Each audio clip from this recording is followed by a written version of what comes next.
ভাইকে তুমি ভিক্ষা দাও। না আল্লাহ তোমার ভালো রাখো। ও ভাই শোনো শোনো শোনো, আবার কি হলো ভাই?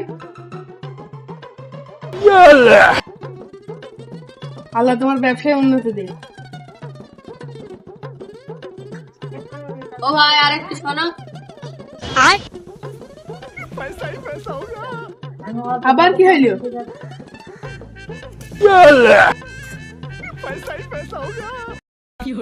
হায় আল্লাহ, এই ভাই হুজুরকে দি বরকত দিও। আমিন। একটা বাড়ি দিও, সাথে একটা গাড়ি দিও আল্লাহ। ভাই তোমার বিয়ে হয়েছে? अबे साले না সাথে ভাইয়ের একটা রাশন মালও দিও আল্লাহ। রব্বানা জালামনা আর কারি বাড়ি গেলাম না।